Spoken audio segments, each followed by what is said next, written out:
Very quickly, those of you who don't know O'Reilly, you've heard our name a few times today. We publish a lot of books with funny animals on the cover. We also do conferences. Some of you may have attended the Tools of Change for Publishing conference in New York earlier this month. And there we go. And right now, our Emerging Technology Conference is happening in San Jose. You will very soon learn that I'm more than happy to share my opinion on what the future holds. The truth is, of course, that I don't have a magic 8-ball with the right answers. One of the things that we try very hard to do at O'Reilly is not quite prediction, but rather identify the faint signals that help us all better understand what lies ahead based on what's already here. This is a quote from science fiction writer William Gibson, and it's a great way to describe what we do at O'Reilly. There's a lot we can learn not by trying to peer into the murk of what might be, but by trying harder to interpret what's already happening.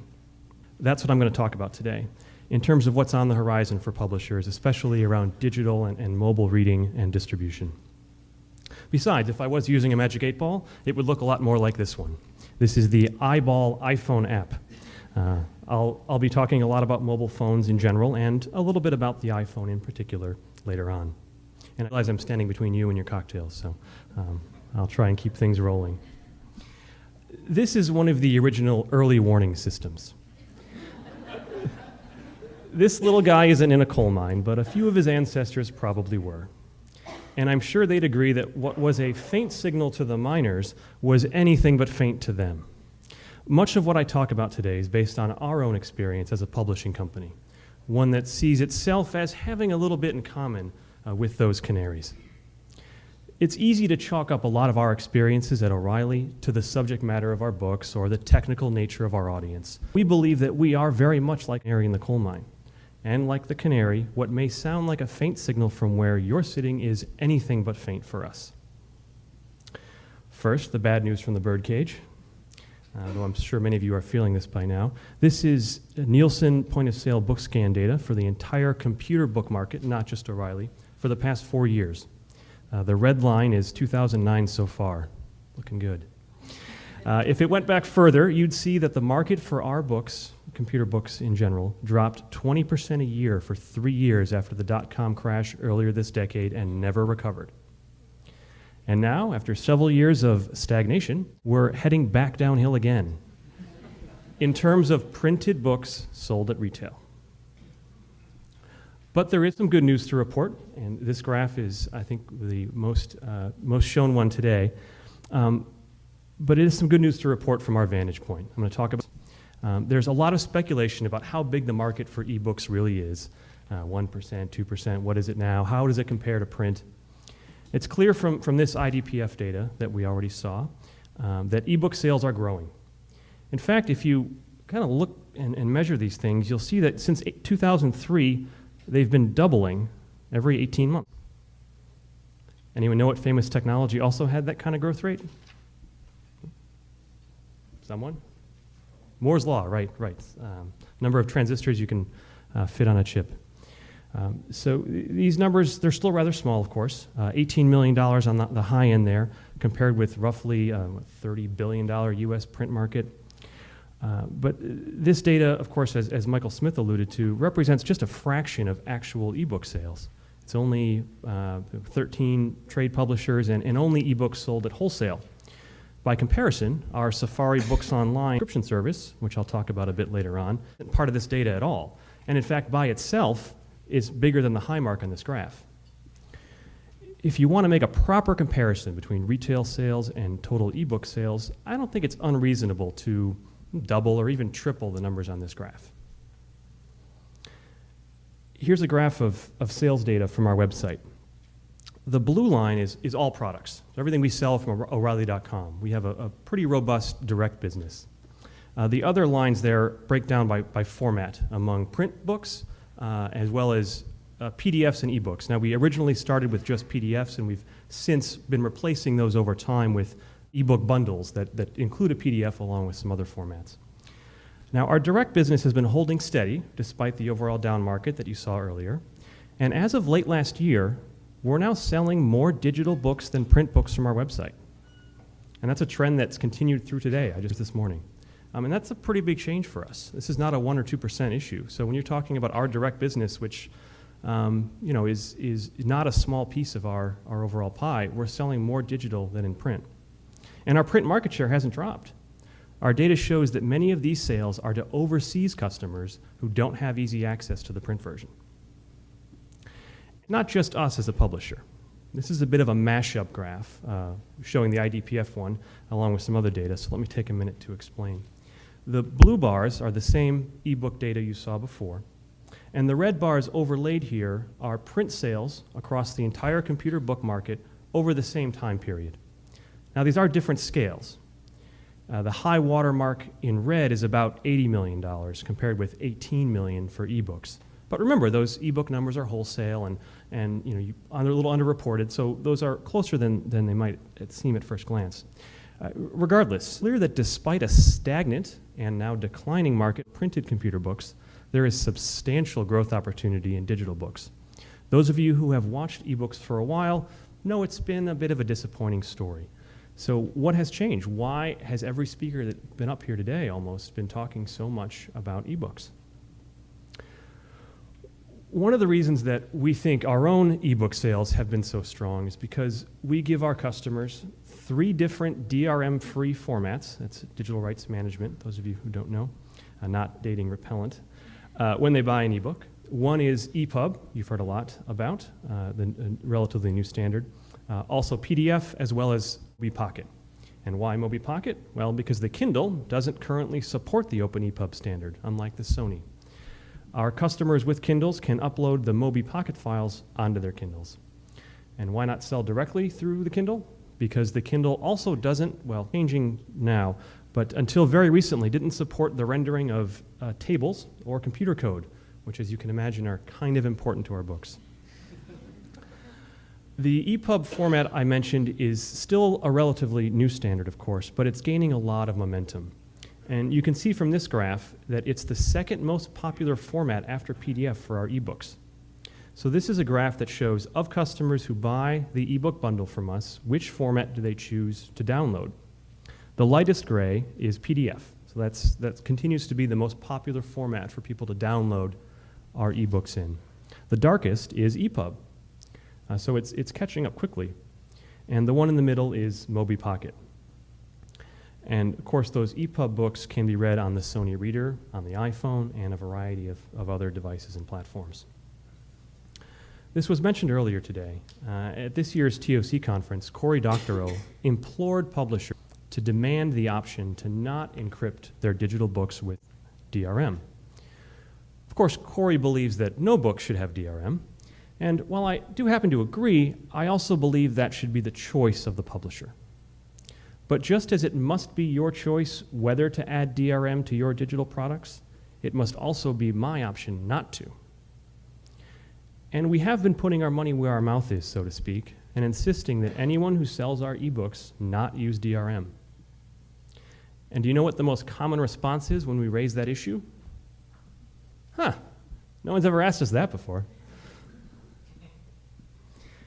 But we've learned the value of open standards, EPUB. And in fact, we believe so strongly in this one as a critical enabler of the ebook market that we're sponsoring the open source ebook reading system Bookworm, shown here.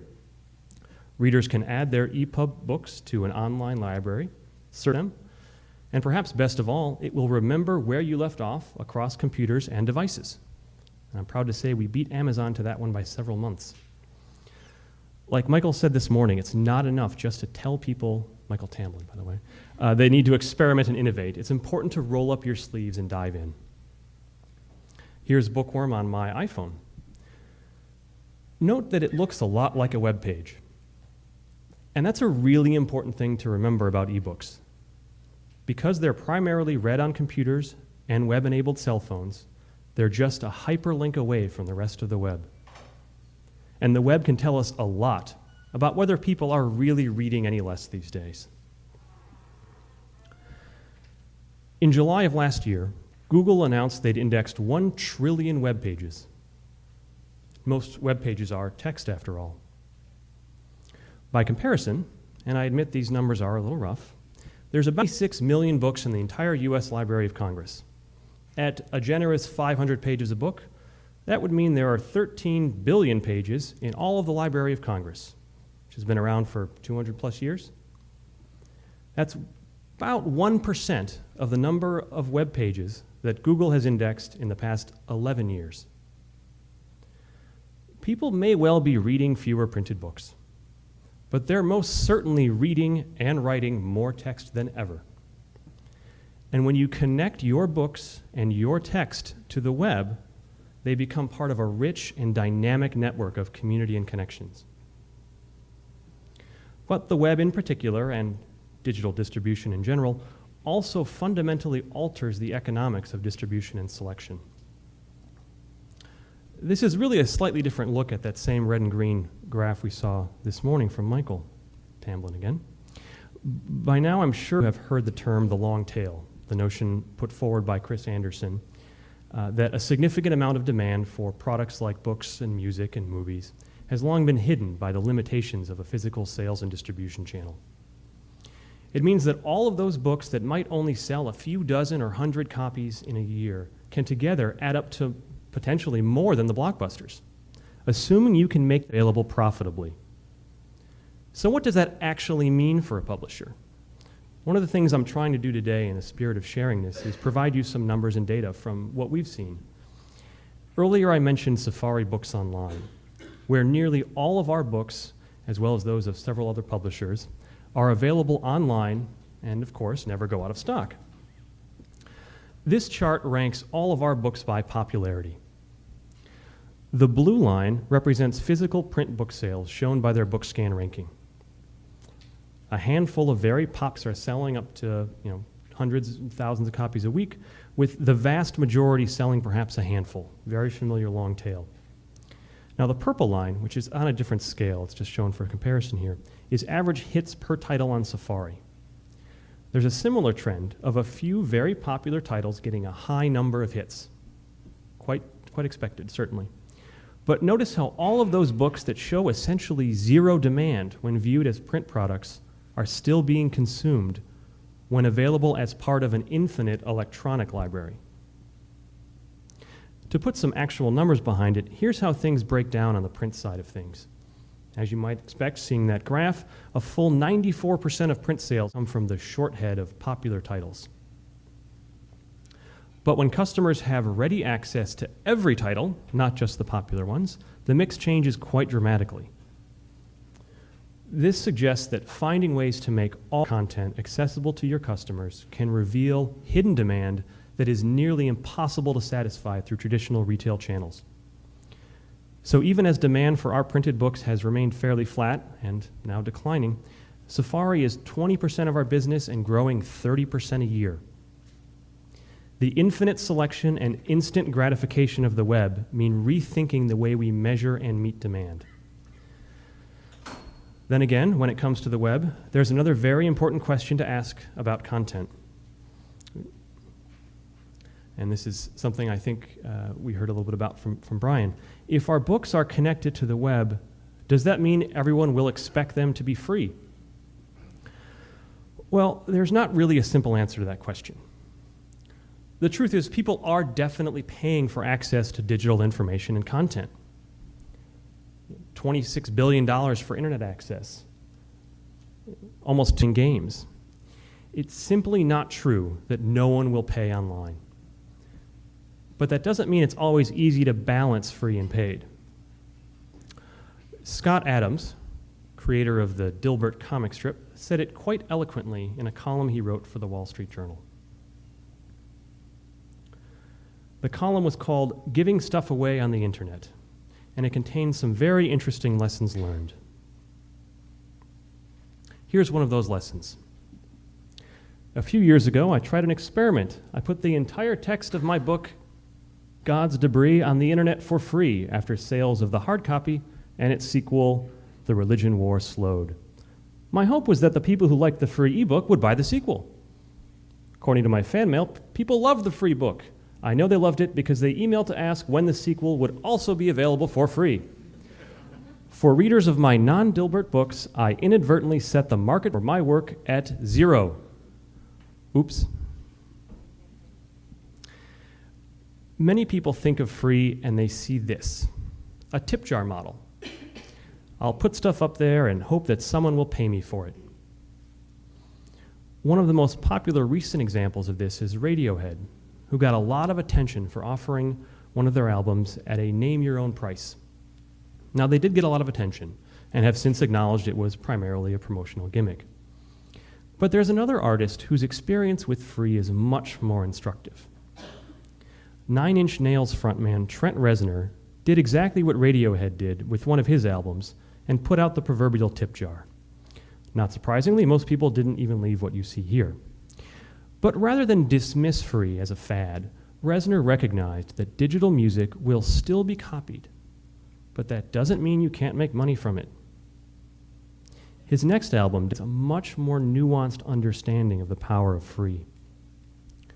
There are 5 different ways to own this particular album, ranging from free all the way to a $300 Ultra Deluxe Limited Edition package, which includes the albums in hardcover fabric slipcase, containing 2 audio CDs, 1 data DVD with all tracks in multi-track format, a Blu-ray disc, a 4 LP set, packaged in a fabric slipcase, 2 limited edition prints, packages numbered and signed by Trent Reznor, limited to a run of 2,500 and 1 piece per customer. Ships May 1 and includes immediate download. I took this screenshot the day after the album came out, May 2nd. And you'll notice that while free will certainly be the first choice for many, that $300 version had already sold out. There's more than just figuring out the price of content. In this case, the content is free, yet people are falling over each other to pay $300 for it. Let me talk about an example from our catalog. These are lifetime sales for 6 of our books. It's for us as a publisher. And I suspect these kinds of numbers would be good news for most of you as well. That first book, $3 million, lifetime sales, completely for free off of our website. One of the important things we're learning about content is that people don't always pay just for the content itself. Instead, they also pay for packaging and convenience. How many of you own Kindles? Oh, I guess this is the wrong crowd for this. You got me. But the truth is, there are people south of the border who subscribe to newspapers and blogs on the Kindle, and they pay for them. And why would someone pay for something they can get for free? Packaging and convenience.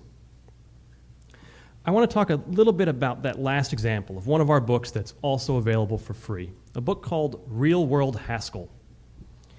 This is a book about a very obscure programming language that has nowhere near the user base of something like HTML or Java or any other language you might have actually heard of.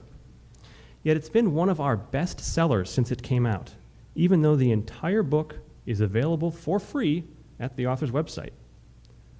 What's going on here? It wasn't just written first and then posted online. It was actually entirely written online. As the authors made changes, every night those changes were posted to the website. And notice that after each paragraph, there's a little link that when you click on it, opens up a comments dialog. Every single paragraph in the entire book. Here's a few stats from the author about the feedback they received. Note that most of the people who commented, over 800, left their name so they could be acknowledged in the book. We printed their name in the preface. People want desperately to contribute, to collaborate, and to be part of a community. And if you help provide the context for that community, you will be rewarded. We have a program through Safari Books Online called Rough Cuts, where we offer paid early access to books in development. When readers are given early access, for that book actually doubles over a non-rough cut in Safari. That kind of community and collaboration is what the web is all about. And I'd like to move back to the web for a few minutes. If we start to think about books as connected to the web and distributed in web-friendly ways, then let's talk about how the next trillion web pages will be seen. It's doubtful this gentleman has a laptop or much of a bookshelf in his den. But like billions of people around the world coming online, he has a mobile phone, and one that is probably connected to the web. According to IBM research, there will be 1 billion web-enabled cell phones by 2011, and in India, cell phones already outnumber PCs 10 to 1. The global middle class is booming, and it's booming in areas like this, areas that don't have existing print and retail distribution channels. One laptop per child project, 97% of adolescents alive today live in the developing world. And in the same way that many emerging markets skipped landline telephones altogether, it's quite likely they'll skip building out a costly and often very inefficient retail distribution system in favor of something natively digital and very much mobile friendly. Mobile reading is taking off and taking off fast. Hard numbers are difficult to come by, but some estimates are that Kindle has sold more units in its first year than the iPod did. Sony Reader, some estimates are more than 300,000 units. And Stanza, we heard about today, has been downloaded more than 1.5 million times. And of course, while a lot of those reading on iPhones are reading free books, it's clear there is a substantial market for paid books there as well. This is our first book as iPhone app, iPhone the Missing Manual from David Pogue. Note on the right the high-resolution full-color images, as well as the blue text, which is, of course, a hyperlink. Since we released this app on December 19th, we have sold more units of the app than of the printed book. I'll repeat that. Since we released the iPhone app version in December, we have sold more units of the app than of the printed book. And this is a print book that is not only the top seller among consumer titles about the iPhone, it was the best seller for computer books during the holiday season and remains the number 6 computer book overall year to date. Here's a dashboard view of year-to-date book scan data from one of our internal analytics tools. It's maybe kind of hard to read from the back, but on the bottom there, you'll note that the print version of the iPhone Missing Manual, the purple link at the bottom, is number 6 among computer books. And the iPhone app, if it were a printed book, it would number 1 on this list by units. So in addition to not harming our print sales, David Pogue is actually gaining ground in print sales as the current best-selling computer book author. We've effectively doubled the market for this book. And yes, it's true, this is a unique title, a book about the iPhone by a popular author. But remember that the iPhone is still about 2% of the market for cell phones. What happens when, not if, when, people are regularly reading books on Nokia phones with 50+% worldwide market share, and BlackBerries and Android? But you can't just dump your books on a phone and at the same price and expect them to start popping the champagne. This is a very different market with very different expectations on pricing. Very different. We're learning it's a very price-sensitive market. This is the ranking of that iPhone app over time. The higher the line, the better. It's a reasonable proxy for sales performance. We launched the app at a promotional price, we hope was a promotional price, of $4.99. A few weeks after the holidays, raised it to the regular price of $9.99. Sales fell by 75%. That's a little trough there. We went back to $4.99. I did a little back of the napkin econ there. The price elasticity of demand for this is 1.8 based on the numbers we have, which means that if we did decide to price it at $19.95, which is still lower than the printed book, if that demand curve held, we would sell 1 per day. These prices sound terrifying. But again, remember, these are additive sales. The world was divided into 2 groups before, people who would pay $24.99 for this book in print and those who wouldn't. We further separated those who wouldn't into some who would pay $4.99 for an app. And that app has 0 marginal cost for us to create and sell. And we have more than a few reports of people who own the book and bought the app and vice versa. There's a lot of opportunity for experimentation on pricing and a lot of opportunity to develop and find new customers and new markets for your books on these devices. When the market is still relatively small, that kind of experimentation will never be cheaper to do. If you overprice or underprice an ebook by 10 or 20%, it's not going to break your business. And a full third of those app sales are, again, overseas customers who don't have easy access to the printed book. And it's not just computer books. This data may have changed. It changes several times a day, but last time I checked, 3 of the top 6 paid book apps are from the Twilight series, decidedly a non-technical audience. Again, real numbers are hard to nail down, but I am quite confident that Hachette Book Group is selling hundreds, if not thousands, of these apps every single day. And all 3 of those books are still in the top 10 on Amazon, top 10 on Kindle, top 10 everywhere. They're not merely substitution sales. These are new customers who would not otherwise purchase the printed book, as well as those who are purchasing both. Now, we've seen a similar trend with Safari Books Online again, nearly a decade of data there. Despite our optimism about ebooks, Safari is 10 times the current revenue of ebooks for us. And it's our number 2 sales channel behind only Amazon. Again, the print market is in terrible shape, but Safari is growing 30% year on year. Our market share in the print market has steadily increased since Safari has launched. This is not substitution. So what happens when the next big thing book, the next Twilight, the next Harry Potter, is released simultaneously in print and on the iPhone and the Kindle and the Sony Reader and Stanza and the rest of the dozens of digital ebook readers? Let's go back to this guy, and I'll talk about what we're seeing. Based on our data and our aggressive moves into new ebook and digital markets, I am quite certain most of the books that we publish this year, more people will read those books digitally than in print. This has some profound implications. And if you remember one thing from our time together, it is this: all publishing is now digital publishing, and all writing is now writing for the web. So what does that really mean? Well, how many of you regularly write blog entries? Good number. When you talk about other content on the web, what do you usually do to signify a reference? Hyperlink, that's right. When we write for the web, we've learned instinctively to hyperlink. It's what makes the web, an interconnected network and a community. How many of your authors hyperlink their books while they're being written? Right now, even the best ebook content typically looks naked when held up next to the rest of the richly linked web. But already we're starting to see how that kind of can add real value to book content. In the wake of the success from our first iPhone app, we're gearing up to launch about 20 more titles. And of course, we don't expect any of them to perform as well as David Pogue's. But we're eager to test the market.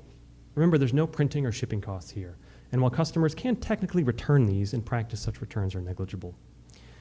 This one's a book about how to get noticed on YouTube.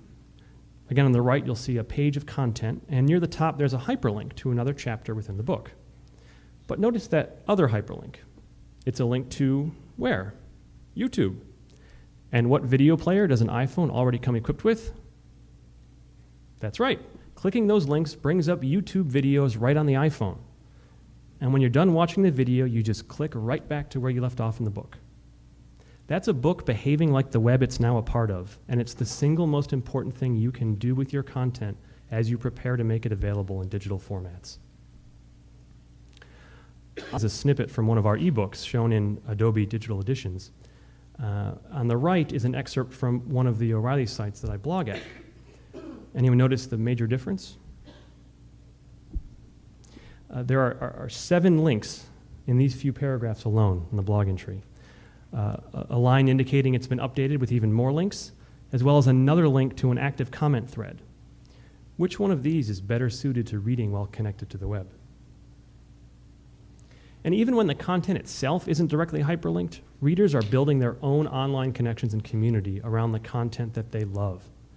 This is from a website called Book Glutton, which is both an online book reader and a means for discussing and annotating books that you're reading with your friends. We have a saying at O'Reilly that it's important to follow what the alpha geeks are doing. The people who are passionate enough about something to use technology to build what doesn't yet exist. What's happening here? This is truly a time for aggressive experimentation and innovation. We're all still learning a lot about what these new digital reading and distribution systems really mean and how to use them effectively. My colleague at O'Reilly, Joe Weichert, recently put it very well when talking about the challenges of rethinking content and presentation for a digital and networked distribution model. Talks about how the first TV shows were basically radio programs on the television until someone realized this was not a new format. This was a new medium. Ebooks can't just be print books stuck up there electronically. Remember, if the World Wide Web were a person, this would have been, a person in the US, I should say, this would have been the very first year it could have voted. On the other hand, in about 30 years, one under the age of 55 will remember a world without the web. We are just at the beginning of a transformation as important as Gutenberg's printing press 500 years ago.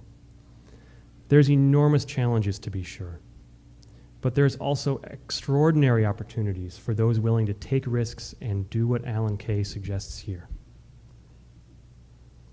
So again, I know I'm getting in between you and your cocktails. The top link there collects a bunch of the stuff I talked about for later reference, so if you want to. All right. Well, thank you very much for your time.